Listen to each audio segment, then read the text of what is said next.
Hey, Magic fans, welcome back. This is your captain speaking here on Capnclydes MTG. And well,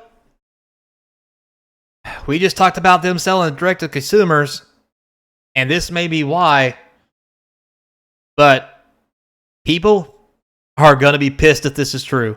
So, Magic the Gathering players are angered by a supposed change to Aether Drift booster product. And if this change is real, you're going to figure out why it sucks really quick. And yeah, I don't think I'm happy about it either. So don't forget, comment, like, subscribe, hit that notification bell. Comments down below will feed that YouTube algorithm. Give me some time to approve your post if you go down there. People do post. It takes me a while to approve it. And not that I don't want you guys down there having a, we'll say, spirited debate. But sometimes some of the responses get a little bit too much. And also, whoever the bots are, whoever it is that's running the bots that's going down there and putting porn links in sites, they need to be dealt with. So, yeah. Anyway, moving on. And no, I'm not going to put them in the links down below so you can find them. It's free on the internet. Go look. Anyway, so don't forget we got the Thanksgiving drawing coming up very shortly. Make sure you get in on that. And become a subscriber on YouTube to increase your chances. And it's just $1 or more if you want. We can do box openings for you, ship the product to you, take your pick, yada, yada. We can work it out because we're friends. Anyway, moving on. So what's the supposed changes to Aether Drift? Well, it's going to be a doozy. Here we go. So over the past years, they talk about speculated major adjustments to the structure of booster packs. This came with the release of Karloff Manor with new play boosters. We already knew about that, where we got rid of draft and set boosters. They ended those boxes and went straight to play boosters. Now, with that, they also, on the release of Bloomburrow, canceled the list. Now, as much as I'm not a fan of the getting rid of set and draft boosters going straight to play boosters, it's okay. I did want just one booster, but I don't know. I think I would rather had a draft booster than a set booster, just to be fair. Like the good old days, but everything must change and evolve, so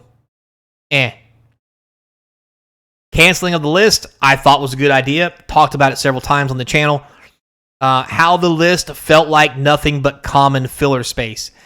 Mainly because some of the list cards, most of the list cards that got printed, even when they were good ones, you couldn't pull them because there were so many common and uncommon list cards. It was literally like a mini set that was in the set that you only wanted the rares and mythics from, and only some rares because all the rest of the rares were junk rares and the commons and uncommons were useless.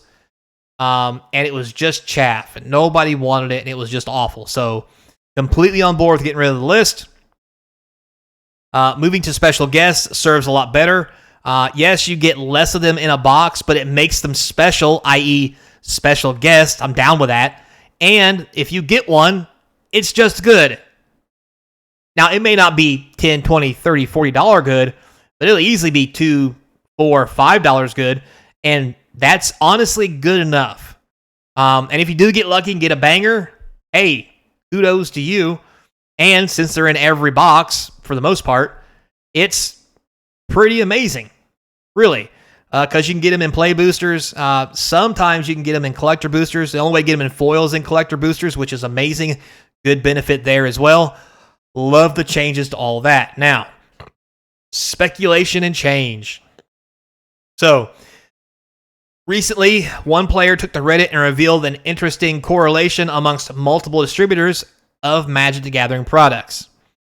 These entities, such as Bliss Distribution and Blackfire, I haven't dealt with these guys very much at all, so I don't know how credible they are when they're saying this.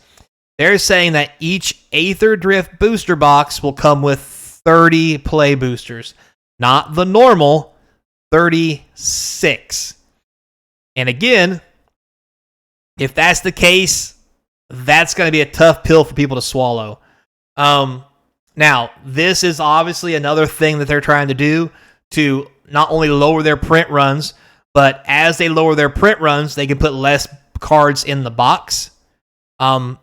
Therefore, they can make more boxes and sell more to raise their margins, i.e., if a box has 36 packs and it's going to 36, every case that you make with 30 packs, you literally get an extra box for free with the same with the same print run total. If you make 1,000 boxes, well, hey, let's do even math. 36. So if you make 30, if your print runs 36,000, and you put them in 36 packs per box, that is roughly 1,000 boxes. Now, if you go to 30, let's just get out the calculator.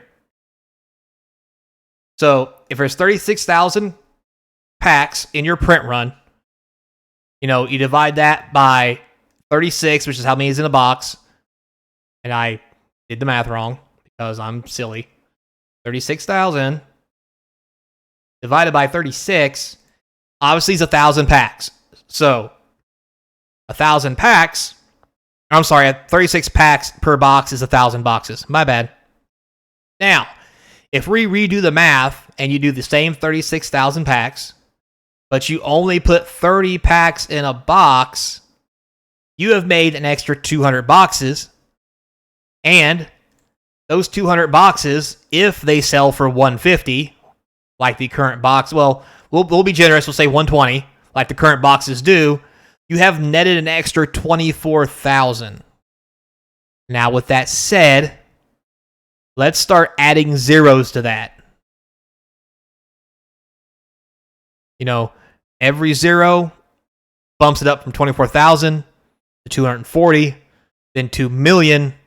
I think you see where I'm going with this. And all you have to do that, instead of 36,000 packs, let's say you make 3.6 million packs. Normally, if you divide that by 36, you can make 100,000 boxes.